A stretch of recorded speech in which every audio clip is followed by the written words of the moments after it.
If men found more joy in their lives, the world would be a better place. Now, we pride ourselves on being workers, being producers, serving other people, being capable, learning new skills, providing the financial provision, taking care of others. And all of those things are wonderful. But if we can't find joy and happiness in our lives, what is the point?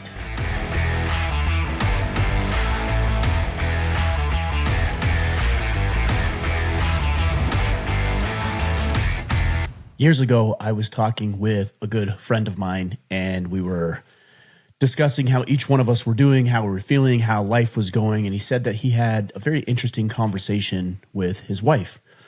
His wife had noticed some changes in his demeanor, some lack of motivation and enthusiasm for life. And she asked a very poignant and simple question. And the question was, are you happy? And as my friend evaluated the question and considered the answer, he realized that the answer was no, that he was not happy. And it wasn't that he was unhappy with her. It wasn't that he wasn't doing well in his business, which was very lucrative at the time. It wasn't that he was upset with his kids or dealing with something specific or some issue that he could point to. He was just feeling unhappy, generally.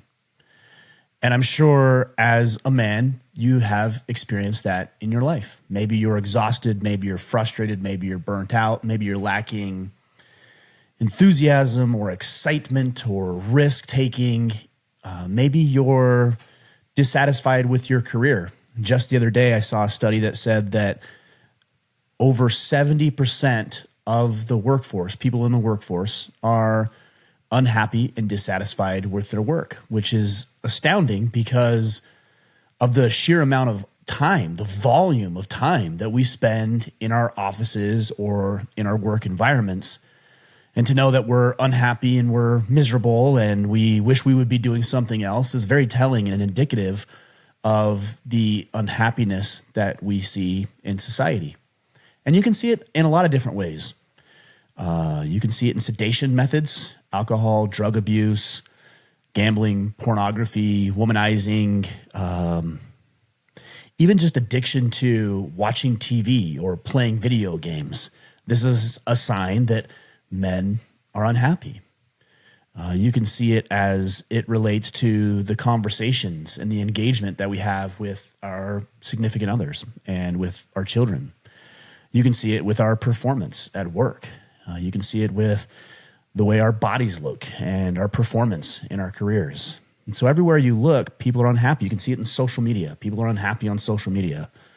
It has permeated every fabric of society. And I think that if men found more joy in their lives, the world would be a better place. Now, we pride ourselves on being workers, being producers, serving other people, being capable, learning new skills, providing the financial provision, taking care of others. And all of those things are wonderful. All of those things are much needed. And all of those things are factors or measurements of our worth as men. But if we can't find joy and happiness in our lives, what is the point? What is the point of this existence?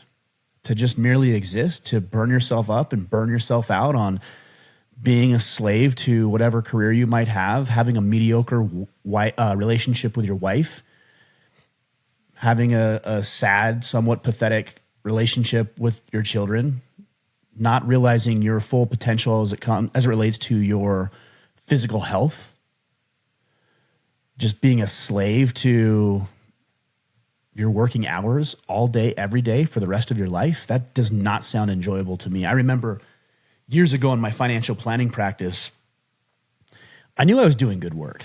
I mean, being a financial advisor can be rewarding. I had attached it to the importance of serving other people and helping them. And I was talking with a good friend of mine who actually ended up eventually buying my financial planning practice. And we had a really interesting conversation about this. And I told him, years before I'd ever sold my planning practice to him, I said, I won't be in this work forever. And he said, what do you mean? And I said, well, this isn't really my calling. This isn't really what I'm meant to do. And through a series of decisions and conversations and experiences that I had, and over the course of years, I ended up selling my financial planning practice to him to pursue something significantly more meaningful to me. Not more valuable, but more meaningful. And the byproduct of that was what you're listening to now, Order of Man. And my friend and I don't stay in touch as often as I would like, but I know how enthusiastic and how excited he is about the work that he's doing. He feels the same way I feel about the work that I'm doing. And yet when he talks with me about what he's doing, my eyes glaze over a little bit and I just lose complete interest. Not that it's not important work, not that I don't value what he does, but it isn't for me. And I want you as a man to find more joy, more fulfillment, more happiness in your life so that you can live your life. We talk about every week, we talk about serving others, helping others, providing for others, doing your job, being quiet, making sacrifices. Again, I will talk about that 99% of the time, but this podcast, this one's for you.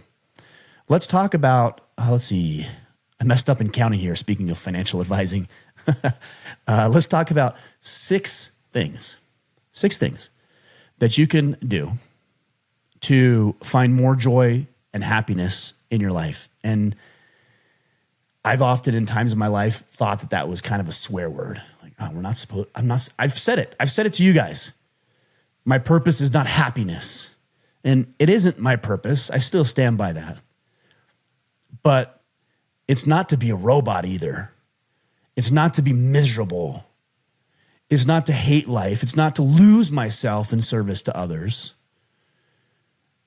Happiness is a part of what I want in life, and I imagine it's a part of what you want in your life as well. So I've changed my mind and my perspective on that. Let's jump into it. Number one, only spend time with those people who serve you, who love you, who edify you, who uplift you, and who fulfill you. And I'm going to give you a challenge on each one of these things. And so hopefully over the course of the next 24 hours, 24 days, 24 months, you can begin to incorporate these principles a lot more in your life, but only spend time with the people who fulfill you. That's it.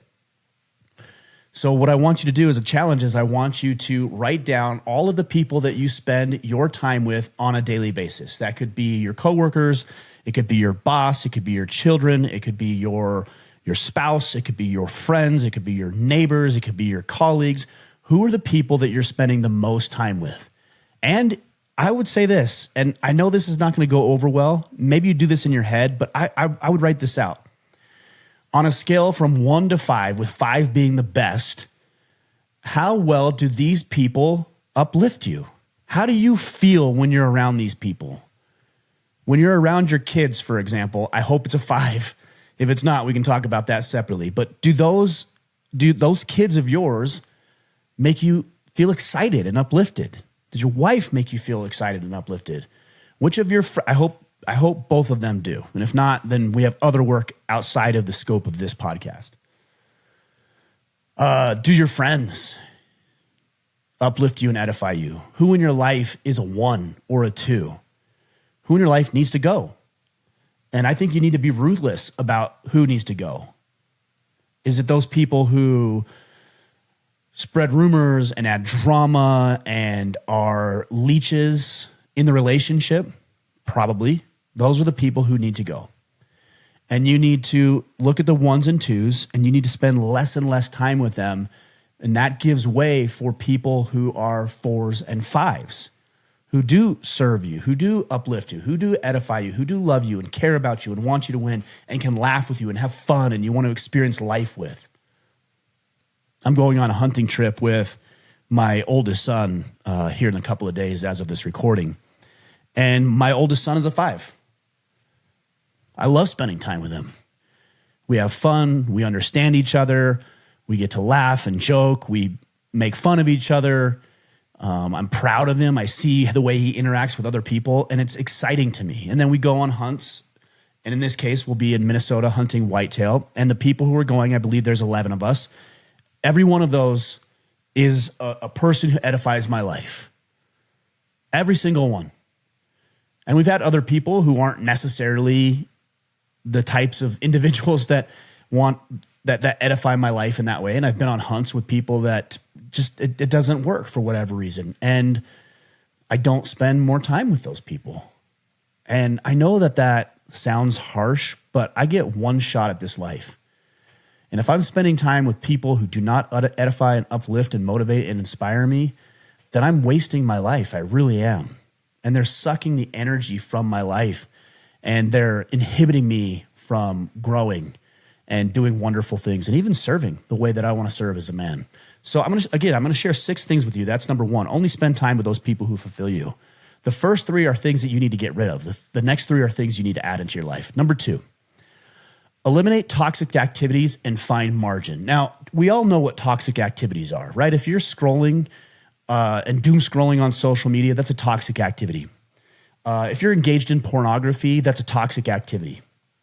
If you're overly tired or engaged in substance abuse, that's a toxic activity. We all know that. So I'm going to put a pin in that, right? You understand that. But other activities are things that you just don't enjoy doing. It could be things at work that should be delegated to something else. It could be the entire breadth of the work that you do now.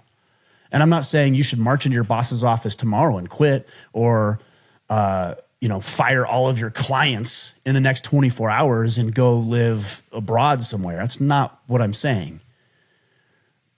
But as you inventory your life and you start to think about the way that you're spending, so we've already spent time thinking about who we spend it with. Now we're thinking about the way that we spend our time, and do the same thing on a scale from 1 to 5. How much do I enjoy this activity?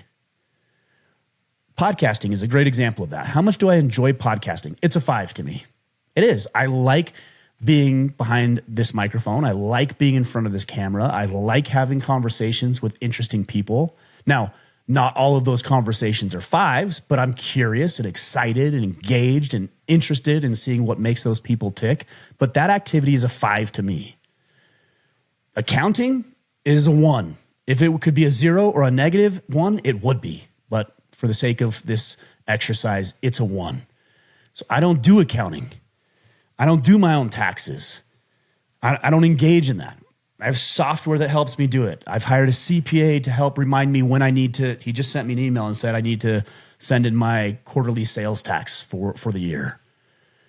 I have people who help me do that, because if I have to do that, I'm going to drive my head through the wall.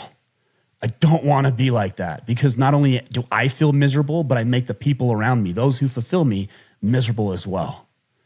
Now look, certain things need to get done, but you don't have to be the one to do them all. In fact, you shouldn't do it all. I often tell the leaders that I work with inside of our organization that as the leader, it's not your job to do everything. It's your job to ensure everything gets done. And that requires delegation. That requires thoughtful planning.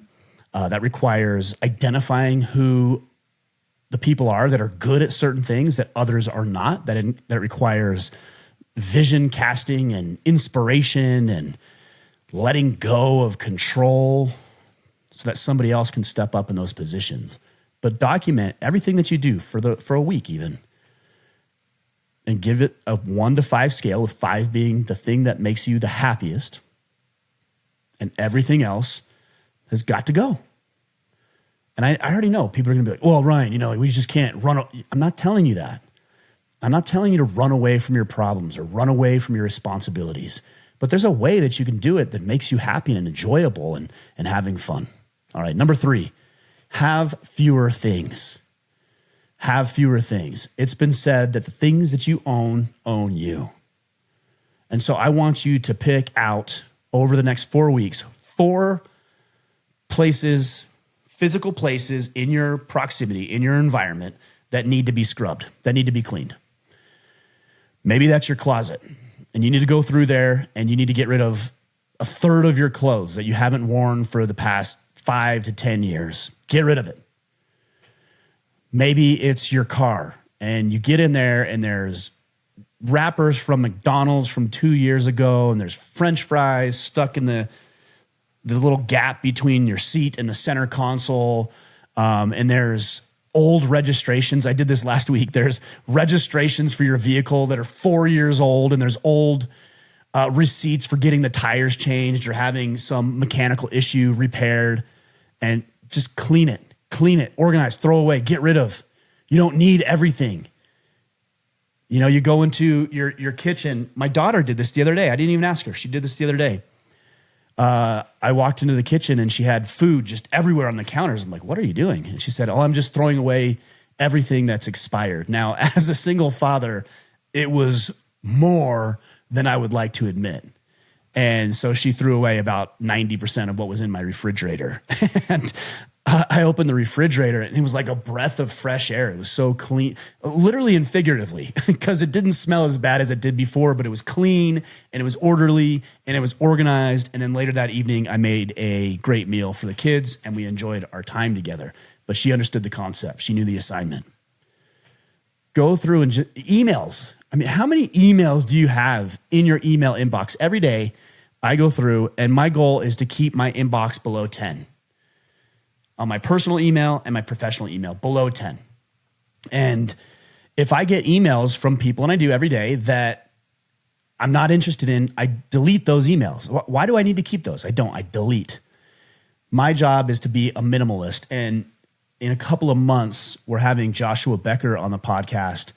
He's been on before talking about minimalism, and he's got a new book coming out. And so we invited him back to talk about this. But guys, you have to have less things. You have to have fewer things. Go through your garage, go through your car, go through your closet, go through your refrigerator and get rid of stuff. Because what you own owns you. All right, now let's move into part 2. This is the things that you should implement in your life. I talked about part 1 because we can't move into part 2 until we create the margin from part 1. So part 2, say yes to a few more things in your life that aren't always practical, but are interesting. Yes to things that aren't always practical, but interesting. Again, I told you I'm going on a hunt here in the next couple of days. Is it practical? Probably not. You know, a lot of hunters would say, oh, it's good because you have organic meat and you save money and you do this humanely. And while I can appreciate and even agree to a degree with those stances, it's far less money, it's far less time, and it's far less cost for me just to go to the grocery store and get burger for burgers this weekend. So is it real practical for me to go on a hunt? No, it's not. But it makes things interesting. It excites me. It's fun. It's enjoyable. I meet new people. I have new experiences. I've seen some of the craziest things. Crazy things.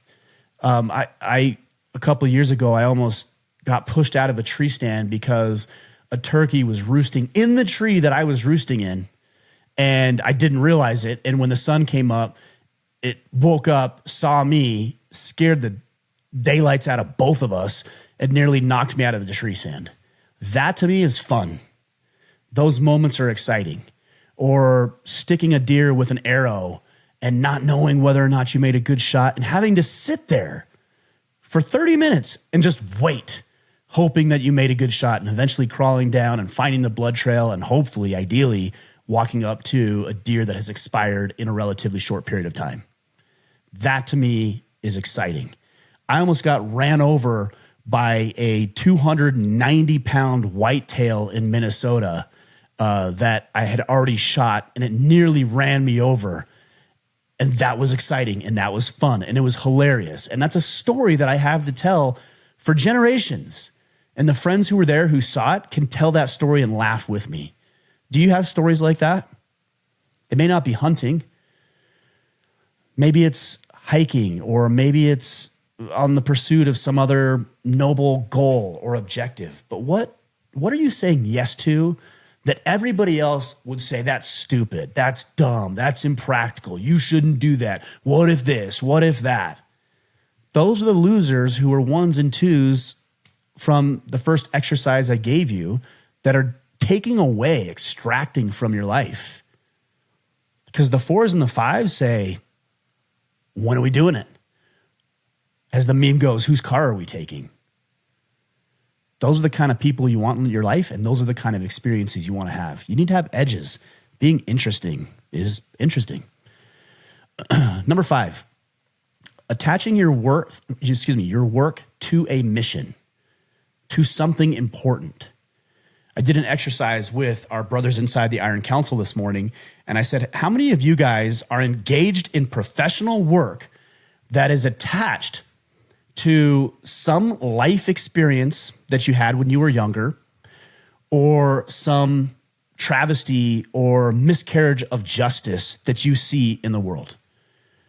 And several people raised their hand, but I was surprised that it wasn't more. But that's why that statistic I gave you earlier, over 70% of people are unhappy with their work because they're doing work that doesn't matter to them. It just doesn't matter. And it doesn't matter if you're a janitor, if you're a bus driver, if you're a CPA or a CFO, or in financial planning like I was, or podcasting, or a school teacher, or a trash collector. It doesn't matter what it is. If you don't find value in that, just intrinsic worth, then you got to do something else. One of the guys on the call from the Iron Council this morning said that he was, if I remember correctly, talking with a friend or an acquaintance who works at Home Depot. Now, I don't want to throw anybody who works at Home Depot under the bus when I say this, and I'm not even alluding to that at all. But I think most people would say that's not real passionate work. But as this man told the story about his friend who works at Home Depot, his friend is just in love with the job, enthusiastic, excited, passionate about it.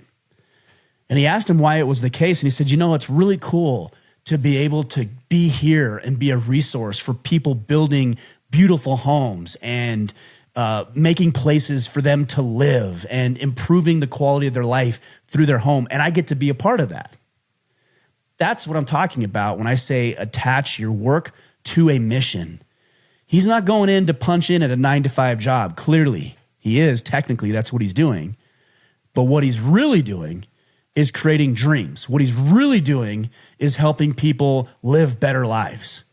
And I don't care what position of work you're in right now, even if it's not your ultimate objective and not your most favorite, I'm telling you with 100% certainty that if you find meaning in the work that you do, you will live a better life. You spend 8, 9, some 10, maybe even 12 hours of your day at your work, and you're miserable. So how do you think the rest of your life is going to be? Miserable. Find a mission, find a purpose, find a reason. Even in those last years and months of doing the financial planning, it wasn't that I was miserable. I knew I was doing good work. I knew there were people who were retiring because of the advice that I had given them for 7, 8, 9, 10 years. I knew it was important to teach them how to get out of debt. I knew it was important to teach them how to properly budget and deal with their cash flow. I wasn't miserable. I was happy with it. And because I was happy, I poured more into it. And because I poured more into it, I created more opportunities, both there and externally, which is part of the reason that we're here. A small little story there. I knew I wasn't going to be doing it forever, but I knew in the moment that I was doing it, so I needed to make the most of it. So I thought, what would be the best way to help prospects, people that I could help but weren't my clients yet? And I thought, what? I think I'm going to do an audio presentation of my first conversation with potential clients. And I went to Staples and I got blank CDs, and I went to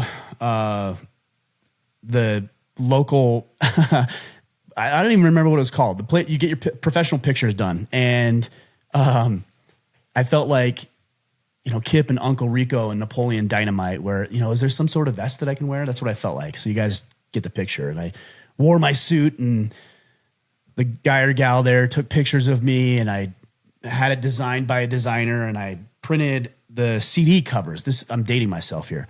I printed the CD covers and I slapped those CD covers on a bunch of blank CDs. I bought a $99 microphone, and I recorded my very first conversation with prospective clients. And I just started handing them out like candy. Just hand them to whoever, give them to my clients. Hopefully they'll pass it on. I'll get referrals. And it was fun. It was enjoyable, and I picked up a lot of new clients. And eventually that actually merged into me starting a podcast for my financial planning practice called Wealth Anatomy. And I don't think that the website doesn't exist anymore, but you might find some audio floating around there somewhere, but it's hilarious. Wealth Anatomy. And I did about 20 episodes and realized I love this podcasting thing. This was in 2014, early 2015. I love this podcasting thing. I just don't want to have this conversation anymore. And so I pivoted and I started Order of Man. And I remember talking with a friend of mine, his name is Ever, in Southern Utah. And we were talking about this Order of Man idea. And I said, I'm going to do this for 2 years before I even consider throwing in the towel and just see what it does. And we had conversations about marketing and what it would be like and what we would do. And here we are 10 years later, over 10 years now. And it's a result of me not moping, not crying, not complaining about doing something that I didn't ultimately enjoy. It was a result of doing the most that I could possibly do in the situation I was currently in. I made the most of my job, and my job actually became more enjoyable. And because it was more enjoyable, it caused me to pour more deeply into it. Because I poured more deeply into it, I found other work. I built other work that is infinitely more engaging to me, infinitely more fulfilling and rewarding for me.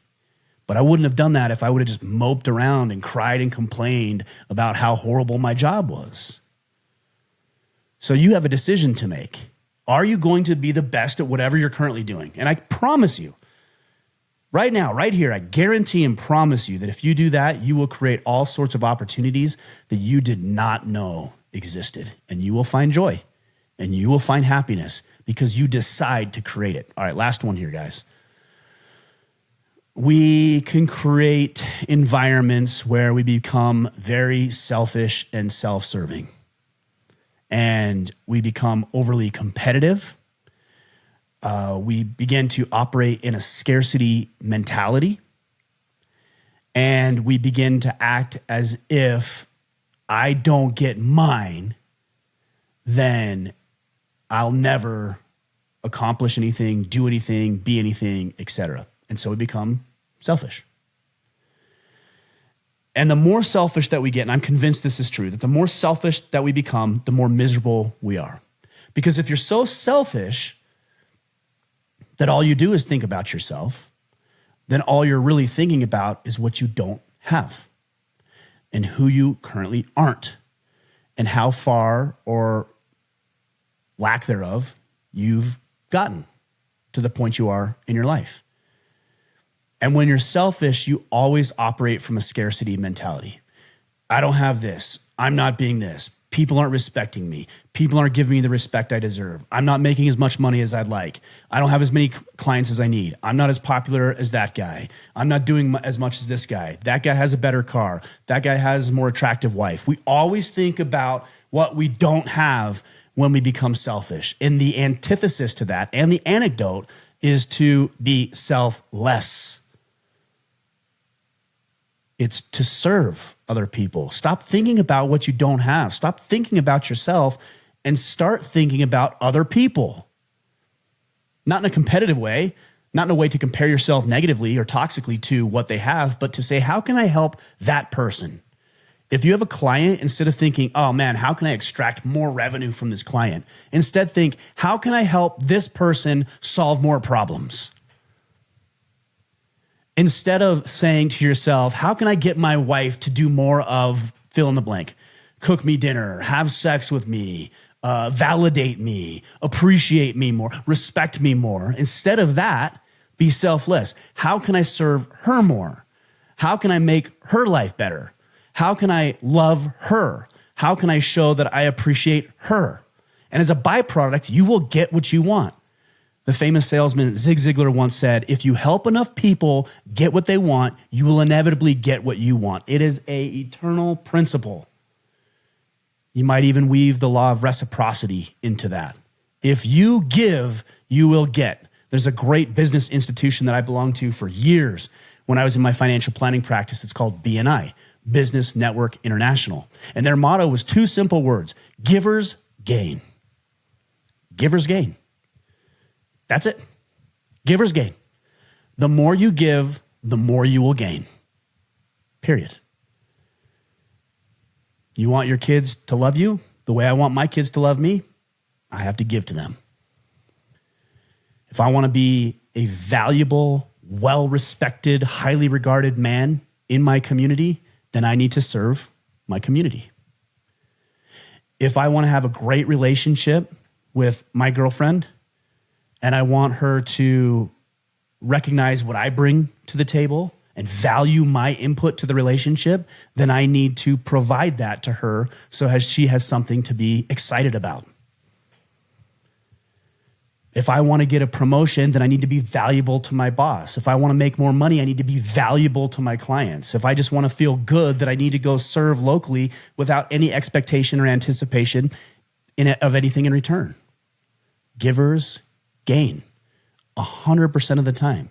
Now, it might take a little while, and what you gain might be different than what you thought you would, but you will always come out ahead, and you will always be happier. Because you're not as selfish, you are selfless. Guys, I really want you to take this stuff to heart. I really do.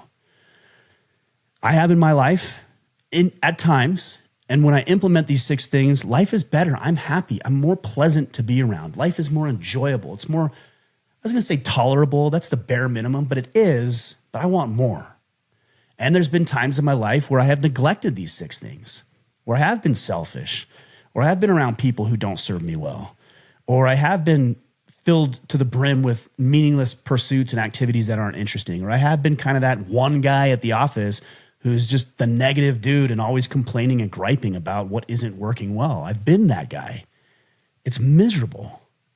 It makes you and me miserable. It makes the people around us miserable. And I don't want that to be the case for you, for me, or for anybody listening to this podcast. So again, only spend time with people who fulfill you, eliminate toxic activities and find margin, have fewer things. Number 4, say yes to a few more things that aren't always practical. Number 5, attach your work to your mission. And number 6, serve other people. I hope that serves you. If you are interested in learning about this particular topic or thousands of other topics on fitness and faith and money and finances and relationship building and mentality and mindset, vision planning, goal setting, join me in our exclusive brotherhood, the Iron Council. I'm very active there, as are 1,000 other people, and we would love to see you there. Guys, we will be back next week for our interview. Until then, go out there, take action, find more joy in your life, and become the man you are meant to be.